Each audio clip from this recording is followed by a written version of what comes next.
शरहली सदरी वयस्सरली अमरी वहलुल उक़दतम मिन लिसानी यफ़क़हू क़ौली। अस्सलाम वालेकुम। डॉक्टर सनिया Bashir here, consultant diabetologist and CEO of diabetes टेलीकेयर। मौसम सरमा की सीरीज़ का आगाज़ हो चुका है और तमाम शुगर के पेशेंट्स के लिए जो जानना चाहते हैं कि मौसम सरमा में खुराक में क्या चीज़ें चेंज की जाए और क्या चीज़ें इस्तेमाल की जाएँ, मौसम सरमा में शुगर को कैसे कंट्रोल रखा जाए, मौसम सरमा में वर्जिश कैसे की जाए, तो इन तमाम चीज़ों पे डायबिटीज़ टेलीकेयर के यूट्यूब चैनल पे हो रही है गुफ्तगू।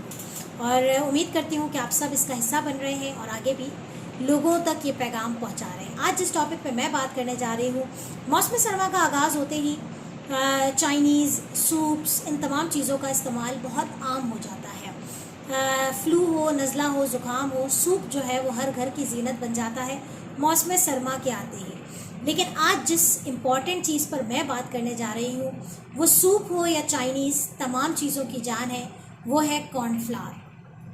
तो कॉर्नफ्लावर डायबिटिक पेशेंट्स के लिए कैसा है और क्या वो एक ऐसा इंग्रेडिएंट है जो शुगर को कैसे अफेक्ट करता है और इससे शुगर पे क्या असरअंदाज हो सकता है, इसके असरात क्या होते हैं, वो इस वीडियो में हम देखेंगे।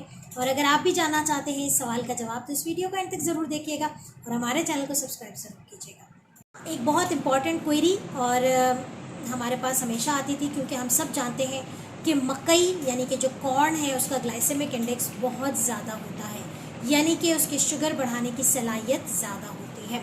लेकिन हमेशा एक फार्मूला मैं हमेशा कहती हूँ कि अल्लाह ताला ने जितनी भी चीज़ें कुदरती तौर पे हमारे लिए रखी हैं, उन कुदरती चीज़ों में शुगर बढ़ाने की सलाहियत कम होती है कि जब वो कुदरती चीज़ें मज़ीद उनकी प्रोसेसिंग होती है, मज़ीद वो मशीनों से गुज़र के अपनी असली शक्ल को तब्दील करती रहती हैं, उनका शुगर बढ़ाने की सलाहियत या उनमें बहुत सारी केमिकल चेंजेस आती हैं जिसकी वजह से शुगर पे असर अंदाज ज़रूर होता है। जिसमें से जिस तरह से हम बात करते हैं कि गंदम का आटा, गंदम अपनी असली शक्ल में उसका ग्लाइसेमिक इंडेक्स कम होता है, लेकिन जैसे जैसे वो प्रोसेस होता रहता है, पिसता रहता है, और उसका ग्लाइसेमिक इंडेक्स बढ़ता चला जाता है और आखिरी फॉर्म इसकी जो मैदा है या प्रोसेस्ड फ्लावर है या रिफाइंड फ्लावर है, उसका ग्लाइसेमिक इंडेक्स बहुत ज़्यादा होता है।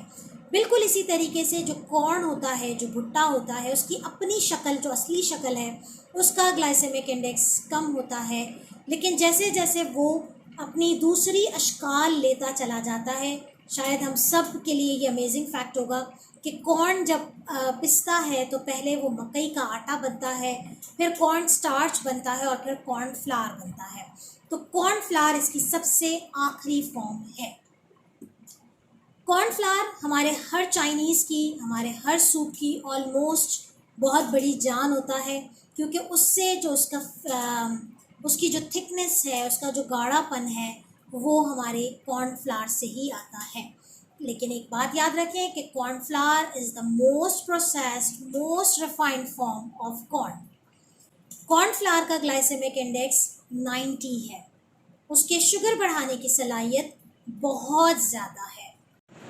1 टेबल स्पून कॉर्नफ्लावर के अंदर 7 ग्राम कार्ब्स होते हैं और 30 कैलोरीज होती हैं।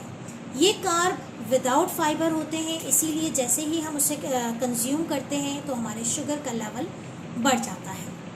लेकिन हमेशा एक बात याद रखिए कि चूँकि आप ये बात सब जानते हैं कि हमारी जो कार्ब की रिक्वायरमेंट है वो कैसे कैलकुलेट की जाती है, तो आप अपनी कार्ब की क्वांटिटी को देखते हुए, और चूँकि ज़ाहिर है जब आप एक सूप बना रहे हैं या चाइनीज़ बना रहे हैं तो उसके अंदर डेफिनेटली दूसरी बहुत सारी ऐसी चीज़ें हैं जिसके अंदर कार्ब क्वांटिटी मौजूद है।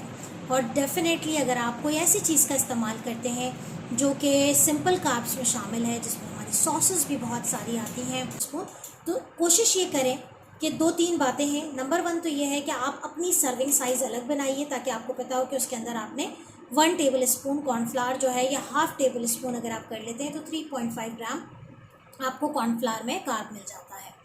लेकिन अगर आप एक बड़ी क्वांटिटी में कंज्यूम कर रहे हैं या चाइनीज़ बन रहा है, तो इसका क्या ऑल्टरनेट है कि हम सूप को थिक करने के लिए या चाइनीज़ की ग्रेवी को थिक करने के लिए क्या इस्तेमाल करें। तो कहा यह जाता है कि अरारोट का आटा आता है, उसकी ग्लाइसेमिक इंडेक्स भी बहुत कम है और वो बिल्कुल वैसे ही काम करता है जैसे कि कॉर्नफ्लावर। तो अरारोट का आटा जो है वो इस्तेमाल किया जा सकता है और अपनी सर्दियों को, अपने चाइनीज़ को और अपने सूप को लजीज बनाया जा सकता है। तो उम्मीद है कि ये वीडियो आपके लिए कारआमद साबित हुई होगी। इंशाल्लाह ताला कुछ नई वीडियोस के साथ हाजिर होंगे जिसमें बात होगी हमारी डिफरेंट वैरायटीज़ ऑफ सूप्स की, कि जो हेल्दी है, जिनके डिफरेंट कार्ब कंटेंट के साथ, उनकी कैलोरीज के साथ हम ज़रूर बात करेंगे। दुआओं में याद रखें और हमारी विंटर सीरीज़ को आगे बढ़ाइए, ताकि जो लोग हमारे ग्रुप पे नहीं हैं या हमारे चैनल को अब तक ज्वाइन नहीं किया गया, तो वो भी इस चीज़ से जो है वो आशना हो जाए और हमारी कम्युनिटी का हिस्सा बन जाए, हमारे ग्रुप का हिस्सा बन जाए। अपना ख्याल रखिएगा, मुझे दुआ में याद रखिएगा। अल्लाह हाफ़िज़।